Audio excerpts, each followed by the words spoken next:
ಅವ್ರಿಗೇನು ಮಾನ ಮರ್ಯಾದೆ ಇದೆ. ಒಬ್ಬ ಕರ್ನಾಟಕದ ಮುಖ್ಯಮಂತ್ರಿಯಾಗಿ ಭಾರತೀಯ ಒಬ್ಬ ಪ್ರಜೆಯಾಗಿ ಇವತ್ತು ಹಿಂದೂಗಳನ್ನು ಟಾರ್ಗೆಟ್ ಆಗಿ ನಿಮ್ಮ ಧರ್ಮ ಯಾವುದತ್ತು ಕೇಳಿ ಇವತ್ತು ಹೊಡೆದ ಮೇಲೂ ಸಹ ಅಂದ್ರೆ ಸಿದ್ದರಾಮಯ್ಯಗೆ ಹಿಂದೂಗಳು ಓಟ್ ಹಾಕಿಲ್ಲ ಅನ್ನಂಗೆ ಆಯ್ತು. ಬರೀ ಸಾಬ್ರ ಹಾಕ್ಯಾರೇನು? ಸಾಬ್ರ ಎಂಜಲ ತಿನ್ನುವಂಥ ಪರಿಸ್ಥಿತಿ ಈ ಕಾಂಗ್ರೆಸ್ ಅಂದ್ರೆ ಸಾಬ್ರ ಒಂದು ಪಾರ್ಟಿ ಆಗೈತೆ. ಅವ್ರಿಗೆ ದೇಶ ಧರ್ಮ ಮುಖ್ಯ ಇಲ್ಲ. ಒಬ್ಬ ಯಾವನೋ ಹೇಳ್ತಾನೆ ಅಯೋಗ್ಯ, ಸಿಂಧೂ ನದಿ ಏನು ನೀರು ಪಾಕಿಸ್ತಾನಕ್ಕೆ ಬಿಡೋದು ಬಿಟ್ಟರೆ ಹೆಚ್ಚಿಗೆ ಮಳೆ ಆದಾಗ ಏನು ಮಾಡ್ತಿರತ್ತೇಳಿ ನಾಚಿಕೆ ಆಗ್ಬೇಕಲ್ಲ ಅವನಿಗೆ. ಈ ಕಾವೇರಿ ಒಳಗೆ ನೀರು ಡ್ಯಾಮ್ ಹೆಚ್ಚಾಯ್ತಂದ್ರೆ ಏನು ಮಾಡ್ತೇವೆ, ತಮಿಳ್ನಾಡಿಗೆ ಹೋಗ್ತದೆ ಸಹಜವಾಗಿ. ನೈಸರ್ಗಿಕ ಒಂದು ವ್ಯವಸ್ಥೆ ಐತಿ. ಆದ್ರೆ ಇಂಥ ಅಯೋಗ್ಯರು ಕಾಂಗ್ರೆಸ್ಸಿಗರು ಇವತ್ತವರೆಲ್ಲ ಮಾತಾಡೋದು ನೋಡಿದ್ರೆ ಪಾಕಿಸ್ತಾನ ಪರವಾಗಿ ಮಾತಾಡ್ತಾ ಇದ್ದಾರೆ. ಯುದ್ಧ ಬೇಕು ಬೇಡ ಅನ್ನೋದು ಸಿದ್ದರಾಮಯ್ಯಗೆ ಸಂಬಂಧ ಇಲ್ಲ. ಸಿದ್ದರಾಮಯ್ಯ ಯಾರು? ಕರ್ನಾಟಕ ಮುಖ್ಯಮಂತ್ರಿ. ಅದು ನಿರ್ಣಯ ತಗೋರು ಭಾರತದ ಪ್ರಧಾನಮಂತ್ರಿ, ರಾಷ್ಟ್ರಪತಿಗಳು, ಸೈನ್ಯ.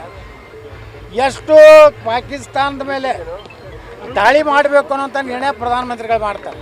ಸಿದ್ದರಾಮಯ್ಯ ಅವರು ತಮ್ಮ ರಾಜ್ಯದಲ್ಲಿ ಹಿಂದೂಗಳ ಮೇಲೆ ದೌರ್ಜನ್ಯ ಆಗ್ತಾಯಿದೆ, ಲವ್ ಜಿಹಾದ್ ಆಗ್ತಾಯಿದೆ, ದಲಿತರ ಹೆಣ್ಮಕ್ಳ ಮೇಲೆ ಅತ್ಯಾಚಾರ ಆಗ್ತಾಯಿದೆ. ಇದರ ಕಡೆ ಗಮನ ಕೊಡಲಿ.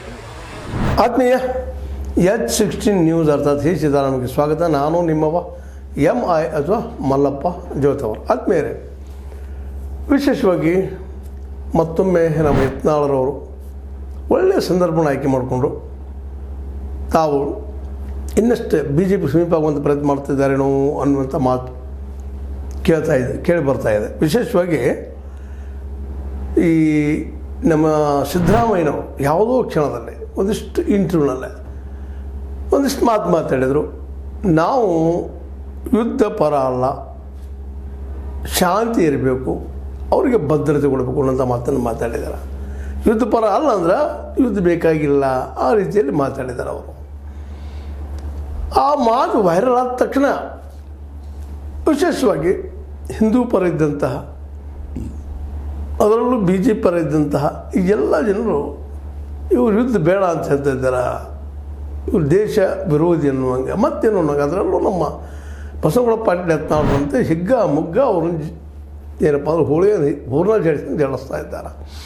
ಇವರು ಮುಸಲ್ಮಾನರ ಪ್ರಿಯರು, ಇವರು ಏನಪ್ಪ ಅಂತಂದ್ರೆ ಈ ನಡೆದಂಥ ಎಲ್ಲ ಘಟನೆಗಳ ಬಗ್ಗೆ ಇವರಿಗೆ ಏನು ಒಂದು ಒಳ್ಳೆಯ ಅಭಿಪ್ರಾಯ ಇಲ್ಲ, ಯುದ್ಧ ಬೇಡ ಅಂತ ಹೇಳ್ತಿದ್ದಾರೆ. ಇವ್ರ ಬುದ್ಧಿ ಹೇಳುವಂಥದ್ದು ಏನು ಹೀಗೆ ಮಾತ್ರ ಆ ಭಾಷೆ ಅಂತ ಕೆಲವೊಂದಿಷ್ಟು ಸಂವಿಧಾನಿಕ ಅಲ್ಲದ ಭಾಷೆಗಳನ್ನು ಸಹಿತ ಬೆಳೆಸಿಬಿಟ್ಟಿದ್ದಾರೆ. ತೀವ್ರವಾದ ದಾಳಿ ನಡೆಸಿದ್ದಾರೆ. ಮೋದಿ ಅವರು ತೆಗೆದುಕೊಂಡಂಥ ನಿರ್ಧಾರ ಭಾಳ ಸರಿಯಾದಂತ ಅನ್ನುವಂಥ ಮಾತು ಮಾತಾಡಿದ್ದಾರೆ. ಈ